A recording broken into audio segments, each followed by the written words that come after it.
तो ये जो लंग्स है, ये ह्यूमन जो लंग्स है, अच्छा यार ध्यान सुनो, समझो इस बात को कि जो लोग समुद्र में गोताखोर होते हैं, समुद्र में गहराई तक जाते हैं, तो एक बहुत बड़ी समस्या से उनको जूझना पड़ता है, जिसे हम नाइट्रोजन नॉर्कोसिस कहते हैं। क्या कहते हैं? नाइट्रोजन नॉर्कोसिस। ये क्या है समझना बात को। ये नाइट्रोजन नॉर्कोसिस इतनी खतरनाक चीज है, जितना लोग समुद्र में जाने के बाद शार्क से नहीं डरते हैं, व्हेल से नहीं डरते, उतना इस नाइट्रोजन नॉर्कोसिस से डरते हैं। अब ये होता क्या है समझना बात को। जैसे जैसे हम लोग देखो, एक बात समझो, जब भी हम लंग्स में सांस लेते हैं तो हमारे साथ जाता क्या है, सांस में जाता है नाइट्रोजन कितने परसेंट? 78%। चूंकि और ऑक्सीजन कितने परसेंट जाता है? 21%।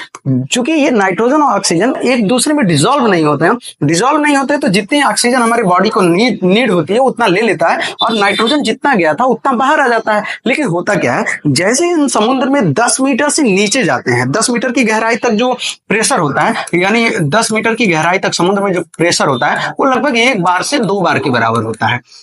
लेकिन जैसे 10 मीटर से नीचे जाते हैं ये दाब बढ़ने लगता है, और चूंकि साइंस कहता है कि जैसे जैसे दाब बढ़ेगा गैस की घुलने की क्षमता बढ़ने लगती है, गैस घुलने लगते हैं। अब ये होता क्या है, नाइट्रोजन और ऑक्सीजन आपस में क्या होने लगेंगे? घुलने लगेंगे। और जब नाइट्रोजन और ऑक्सीजन आपस में घुलते हैं तो ये एक समस्या आ जाती है, जिसे हम नाइट्रोजन नॉर्कोसिस कहते हैं। अब ये नाइट्रोजन नॉर्कोसिस है क्या? इसमें क्या होता है, आदमी बहुत अजीब तरीके से बिहेव करने लगता है। जैसे वो 10 मीटर से नीचे गहराई पे जाएगा, अगर वो नाइट्रोजन नॉर्कोसिस का शिकार हो गया तो वो अपने नली को, जिससे सांस ले रहा है, जिससे ऑक्सीजन ले रहा है, उस नली को निकाल के मछली के शरीर में लगाने लगेगा, मछली को हग करने लगेगा। ऐसा लगेगा कि उसके सामने लड़के लड़कियां हैं, पार्टी कर रहे हैं, वहां मौज करने लगेगा, और ऐसे में जान भी चली जाती है। तो होता क्या है, ऐसे इससे बचने के लिए क्या करते हैं, जो ऑक्सीजन होता है इस ऑक्सीजन के साथ हम मिला देते हैं हीलियम। तो ऐसे समय, क्योंकि टोटल ऑक्सीजन, केवल ऑक्सीजन तो भी नहीं दिया जा सकता है, तो ऑक्सीजन के साथ क्या मिला दिया जाता है? हीलियम दिया जाता है, और इस क्रिया को कहते हैं हीलॉक्स।